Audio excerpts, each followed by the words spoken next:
23,000 करोड़ का निवेश सिर्फ और सिर्फ नोएडा में आया है। मुझे कंपनियों के नाम भी गिना दूं मैं आपको, सैमसंग की डिस्प्ले यूनिट लगी, आइकिया लगी, माइक्रोसॉफ्ट है, इसके बाद एडवर्ब एनर्जी है, यूप्लिक्स है, मदरसन है, तमाम है। और पूरा उत्तर प्रदेश में अगर मैं गिनाने बैठ जाऊंगा तो डिबेट का बहुत समय जाएगा। लेकिन एक चीज बहुत स्पष्ट है कि अभी तो इनकी छाती पर सिर्फ इसलिए मूंग दल रहे हैं, इसलिए इनको दर्द हो रहा है क्योंकि अभी हमारे प्रतिनिधि मंडल जब विदेश गए हैं तो वहां से 20,000 करोड़ का अब तक ही निवेश आ चुका है। मात्र इतने समय में ही एमओयू साइन हुआ और 20,000 करोड़ के निवेश का मसौदा तैयार हो गया है। अभी तो योगी आदित्यनाथ जी की दावोस यात्रा भी बाकी है। वो उत्तर प्रदेश के पहले मुख्यमंत्री होंगे जो दावोस जाएंगे वर्ल्ड इकोनॉमिक फोरम में, और तब आप देखिएगा कि उत्तर प्रदेश किस तरह से आगे बढ़ता है। इनके नेता तो एसी कमरे में बैठने से उनको फुर्सत नहीं थी, अपराध का उद्योग बढ़ाने से उनको फुर्सत नहीं थी, गुंडे माफियाओं की हवेलियां बनवाने से उनको फुर्सत नहीं थी, तो उत्तर प्रदेश में निवेश क्या लाएंगे, जनता के भाग्य को क्या सुधारेंगे। ठीक है कपिल श्रीवास्तव जी, रॉकेट लॉन्चर जो है वो सरकार के अधिकारियों ने पकड़ा, लेकिन ऐसा लगा कि फायर आप लोगों पर हो गया। फायर हम लोगों पे नहीं हुआ है। हाँ। ये बैक फायर करने वाले लोग हैं।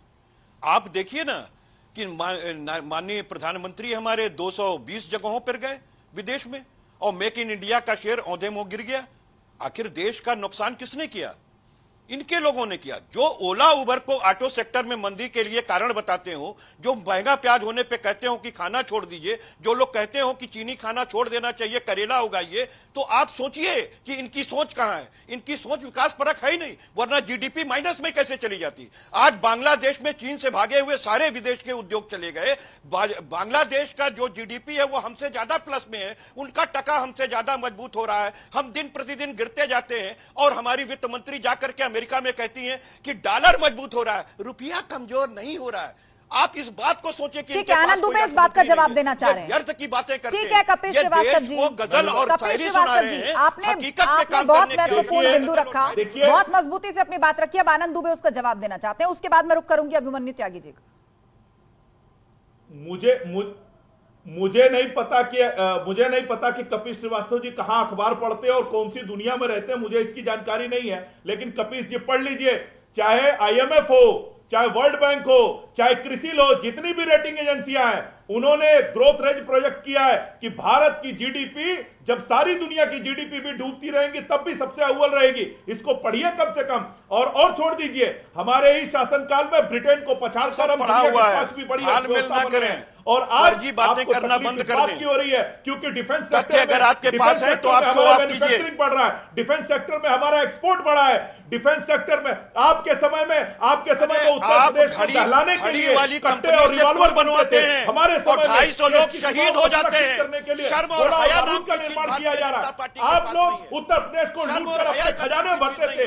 कपिल श्रीवास्तव जी, डिबेट को भटकाइए मत, डिबेट को भटकाइए मत। इन्वेस्टमेंट समिट पर डिबेट हो रही है, इन्वेस्टमेंट समिट पर डिबेट हो रही है, दूसरे विषय आप लेकर आ रहे हैं, उस पर भी जवाब मिल रहा है, लेकिन आप बोलने दीजिए, बात पूरी होने दीजिए, अलग से काउंटर करने का मौका आपको मिलेगा। लेकिन ठीक है आनंद दुबे, 10 सेकंड में खत्म करिए, क्योंकि उत्तर प्रदेश से आपकी सियासी जमीन पूरी तरह से खत्म होती जा रही है।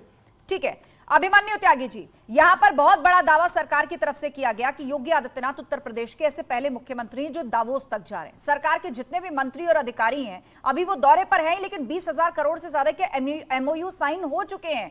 और आप सोचिए कि जब तक वापस आएंगे, फरवरी आएगी, बहुत बड़ी तैयारी का दावा यहां यूपी सरकार कर रही है। आस्था जी, मैंने जैसा पहले कहा, मैं फिर कहता हूं कि देश और विदेश से जितना इन्वेस्टमेंट आएगा उत्तर प्रदेश के लिए उसका स्वागत है, तरक्की होगी प्रदेश की। लेकिन हम उत्तर प्रदेश के जो कुटीर उद्योग है, जैसे फिरोजाबाद का चूड़ी उद्योग है, कानपुर आगरा का चमड़ा उद्योग है, मेरठ का स्पोर्ट्स उद्योग है, मुरादाबाद का पीतल उद्योग है, भदोही का कालीन उद्योग है। आप ओडीओपी के बारे में जवाब चाह रहे हैं? वो सब चौपट हो गए।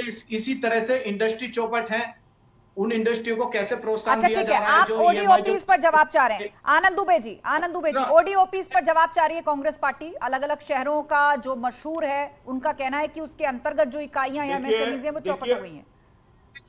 ये भी सवाल है शुगर इंडस्ट्री के लिए, गन्ने का पेमेंट नहीं मिल रहा है। ठीक है, गन्ने का पेमेंट, हाँ, चुनाव में भी मुद्दा उठा था। आनंद दुबे जी, ओडीओपी को किसने शुरू किया? ओडीओपी को कौन सी सरकार लेके आई? हमारी सरकार लेके आई।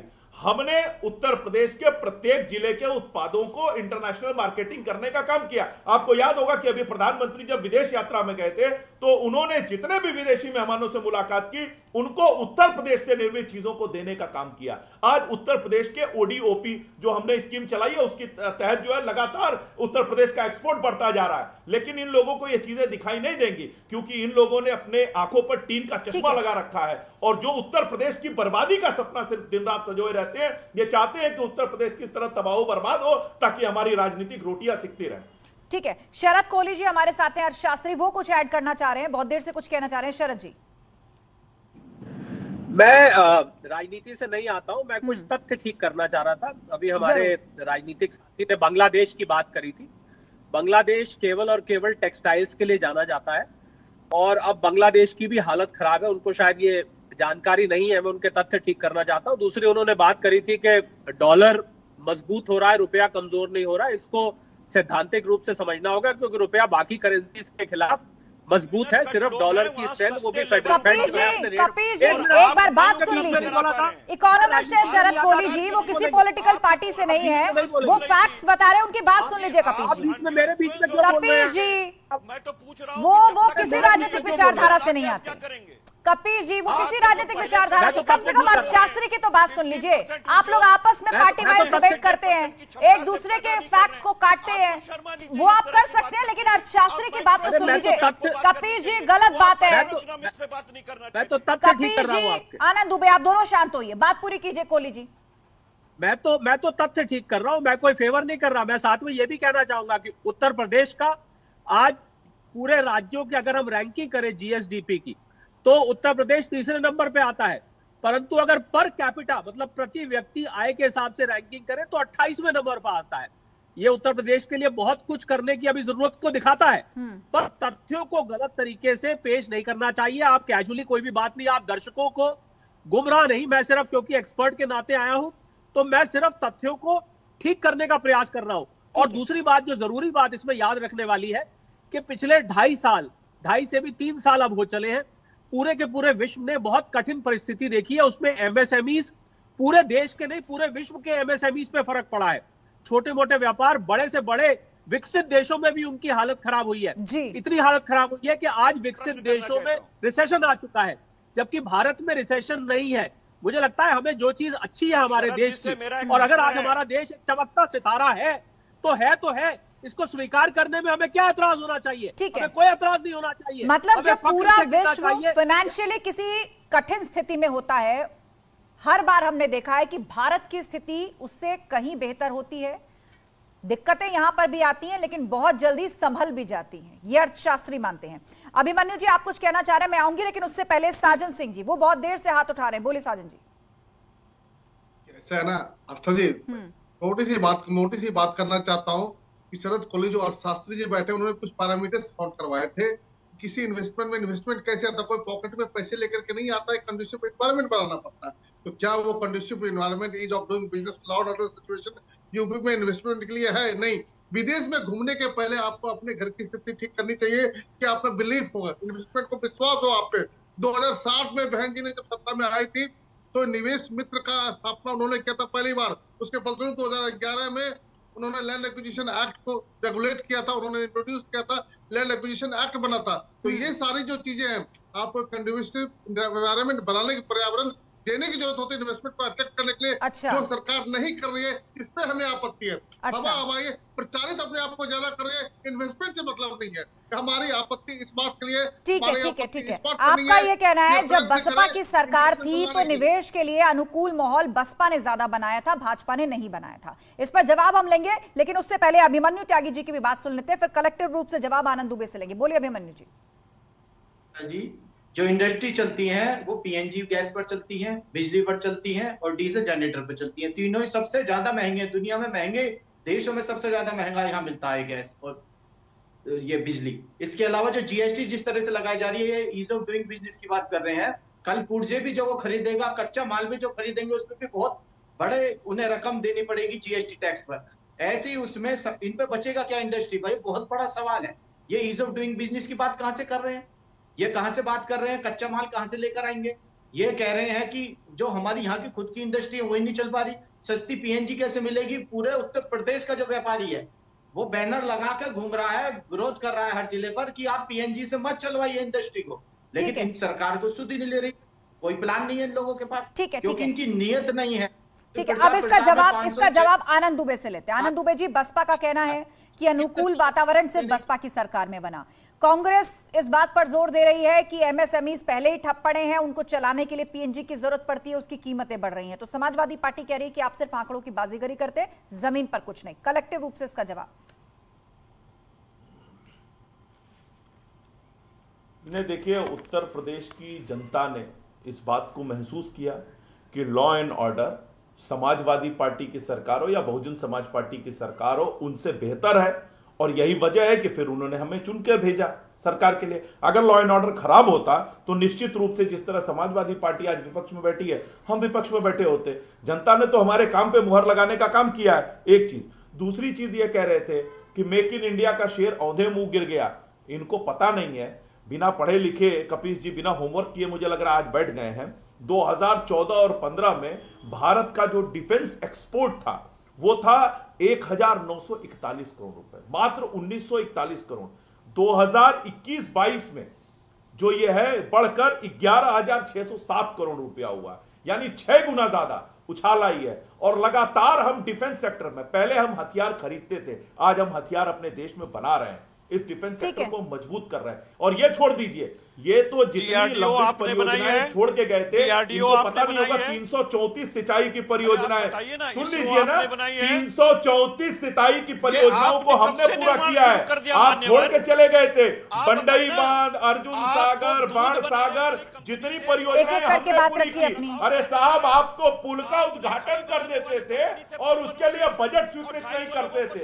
समाजवादी पार्टी की सरकारों ने उत्तर प्रदेश को जितना बर्बाद किया है, उतना किसी भी सरकार ने उत्तर प्रदेश को छलने का, बर्बाद करने का और ठगने का काम नहीं किया। कपीश जी शांत हो जाइए। आप पॉइंट रखना चाह रहे हैं, आप अलग से वक्त दे दूंगी। आनंद दुबे जी 10 सेकंड में पूरी कीजिए बात, उसके बाद कपीश श्रीवास्तव। समाजवादी पार्टी का काम है, हम तो जो बात करते हैं तथ्यों के साथ, तर्कों के साथ करते हैं, और यह सत्य साबित हो चुका है। जनता ने बारंबार 2014 से लेकर हर बार हम पर मुहर लगाकर इस बात को प्रमाणित किया है कि हम जो कहते हैं वो करते हैं। ठीक है। कपीश श्रीवास्तव जी, बीजेपी की तरफ से पूरे फैक्ट्स रखे जा रहे हैं आंकड़ों के साथ, और सबसे बड़ा जवाब यही है कि वही फैक्ट्स, आंकड़े उन्होंने जनता में रखे। जितने चुनाव हुए उन सब में जनता ने उन पर मुहर लगा दी। बताइए। मैं बहुत सीधी बात कह रहा हूं, ये आंकड़ों की बाजीगरी है, उस पर प्रश्न खड़ा करना ठीक नहीं। किसी भी सरकार को आने के लिए यह आवश्यक नहीं है कि उसके काम पर मोहर लगाई गई हो और किसी एक विशेष काम पर मोहर लगाई गई हो। मैं दूसरी चीज पूछता हूं कि इनकी इससे पहले उत्तर प्रदेश में राजनाथ सिंह की भी सरकार थी, कल्याण सिंह की सरकार थी, उसके बाद 15 साल वो क्यों चले गए? क्या उन्होंने अच्छा काम नहीं किया था? अटल बिहारी सरकार ने क्या अच्छा काम नहीं किया था कि 10 साल के लिए आपकी विदाई चली गई? तो मान लीजिए फिर अटल जी ने अच्छा काम नहीं किया था, फिर मान लीजिए कि राजनाथ सिंह जी ने और कल्याण सिंह जी ने अच्छा काम नहीं किया था। तो अब मैं उसमें नहीं जाना चाहता, मैं अर्थशास्त्री साहब की बातों से जाना चाहता हूं। मैं सर आपसे यह जानना चाहता हूं, आप तो अर्थशास्त्री हैं, जब देश के अंदर 2 लाख कंपनियां एसएमई की बंद हो गई, 20,000 एनआरआईज कंपनियां बाहर चली गई, विदेश चली गई अपना निवेश लेकर के, मैं एक बात ये आपसे पूछना चाहता हूं, मुझे बता दीजिए, जब जनता के पास पावर नहीं है हाथ में और मांग बढ़ नहीं रही है तो आप प्रोडक्शन करके करेंगे क्या? और जो पहले से कंपनियां हो रही हैं आप संभाल नहीं पा रहे, वो दिन प्रतिदिन बंद हो रही हैं। जो कंपनियां लगी हुई हैं वो 50% का प्रोडक्शन कर रही हैं। तो आप मुझे ये बताइए, वो तो 100% खुद ही नहीं कर रही। आप कारपोरेट टैक्स में 30% की छूट देते हैं नई कंपनियों के लिए, लेकिन पुरानी कंपनियों को आप कोई मदद नहीं करते और वो बंद होकर चली जाती हैं। नई कंपनी ला के करिएगा क्या? कारपोरेट टैक्स घटा के कीजिएगा क्या? जब तक की डिमांड नहीं बढ़ेगी। अगर डिमांड नहीं बनेगी तो आप पैदाइश किन चीज की करेंगे और सप्लाई किसकी करेंगे? शरद कोहली जवाब इन बातों का। इसलिए आज कपीश जी जवाब सुन लीजिए। कपीश जी जवाब सुन लीजिए, पेट के दर्द की दवा दे रहे हैं। ठीक है, जवाब सुन लीजिए। मेरे पर प्रश्न किया है तो जवाब सुन लीजिए। हाँ, बोलिए। देखिए, हम मांग को कैसे मापदंड करते हैं? जो जीएसटी, क्योंकि हर चीज पे जीएसटी लगता है, जब जीएसटी की मंथली कलेक्शन आती है, इस समय 1,40,000 1,50,000 करोड़ के बीच में कई महीनों से लगातार बनी हुई है। ये बताता है कि मांग में कमी नहीं है, पहली बात। दूसरी बात, सरकार ने जब कोविड आया था इमरजेंसी क्रेडिट लाइन करके, आप जवाब सुन लीजिए। जवाब सुन लीजिए। कोहली जी ने बिल्कुल शांत होकर आपकी पूरी बात सुनी है। कपिल जी, ये गलत बात है, आप दूसरे पैनलिस्ट को बोलने नहीं देना चाहते। बताइए मुझे कैसे। शरद जी ने पूरी पेशेंस के साथ आपकी पूरी बात सुनी और मैंने आपको कम से कम 50 सेकंड दिए जिसमें विस्तार से आपने अपने सवालों को रखा है। बात सुन लीजिए। आप विश्व का दूसरा अमीर बन रहा है तो क्या कपिल जी जवाब सुन लीजिए। मैं ऑडियो डाउन नहीं करवाना चाहती, आप जवाब सुन लीजिए। आपको अलग से समय दिया गया, बोलिए Sharad Kohli ji. Emergency credit line guarantee scheme, जिसमें सरकार ने 3 लाख करोड़ से ज्यादा एमएसएमईज को बांटा है, और आज सरकार के इस कदम की उस समय बहुत लोग आलोचना कर रहे थे। आज अगर भारत की महंगाई की दर अमेरिका और यूरोप से कम है, इसीलिए है क्योंकि हमने धड़ल्ले से लोगों को नोट नहीं बांटे, उन देशों ने नोट बांटे, आज वो उसका बहुत भारी खामियाजा भुगत रहे हैं। और जहां तक मेक इन इंडिया की बात है, मैं उस पर भी छोटी सी टिप्पणी करना चाहूंगा कि आज एप्पल जैसी बड़ी कंपनी, जो दुनिया की सबसे बड़ी कंपनी में से एक है, वो भी भारत में आज एप्पल का आईफोन 14 आज भारत में बनने जा रहा है, और दर्जनों के हिसाब से कंपनी है जो इस समय भारत में निवेश करने के लिए तैयार है। तो मुझे लगता है हमें इसकी सराहना करनी चाहिए। और मैं एक जरूरी बात एक आम नागरिक के हाथे जरूर कहना चाहूंगा, आपकी इजाजत हो तो जी, कि हम विपक्ष जो है हर चीज को अगर नकारात्मक दृष्टि से देखेगा, मुझे लगता है विपक्ष को एक कंस्ट्रक्टिव रोल प्ले करना चाहिए, सकारात्मक भूमिका प्ले करनी चाहिए। अगर आप हर चीज की बुराई करेंगे तो लोग उस पर विश्वास करना बंद कर देते हैं। मैं एक आम नागरिक के हाथे कह रहा हूं, हर चीज की बुराई। ठीक है, और बहुत अच्छी बात आपने शरद कोहली जी कही है, क्योंकि आप किसी पॉलिटिकल पार्टी से नहीं आते, किसी राजनीतिक विचारधारा से नहीं आते, आपने पूरी तरह बात इकोनॉमिक्स पर बेस्ड होकर कही है। और वो ये कि किसी भी देश की तरक्की में अगर इन्वेस्टमेंट और सही समय पर सही इन्वेस्टमेंट को ला करके एक बड़ा रोल प्ले किया जा सकता है, तो ऐसे में विपक्ष को एक कंस्ट्रक्टिव भूमिका निभानी चाहिए। जहां सवाल उठाने चाहिए सवाल वहीं उठे, उन्हीं बातों को लेकर उठे, लेकिन हर चीज के लिए नकारात्मक नजरिया पेश करना, एक भय का माहौल पेश करना और ये दिखाने की कोशिश करना कि हर चीज बर्बादी की ओर ले जा रही है, ये भी रवैया ठीक नहीं है। आप सभी मेहमानों का बहुत बहुत शुक्रिया इस चर्चा में शामिल होने के लिए। तो 2023 में यूपी में एक बड़ा इन्वेस्टर समिट होने जा रहा है फरवरी के महीने में, और इन्वेस्टमेंट के लिए बहुत बड़ा लक्ष्य यूपी सरकार ने रखा है, वो है 10 लाख करोड़ से ज्यादा का। और इसके लिए सरकार से जुड़े मंत्री और अधिकारी अलग अलग देशों के दौरों पे हैं इन दिनों, वहां से वो लगातार अपडेट्स कर रहे हैं, और 20,000 करोड़ से ज्यादा के एमओयूज अभी तक साइन किए जा चुके हैं। इस इन्वेस्टमेंट समिट के जरिए सरकार उत्तर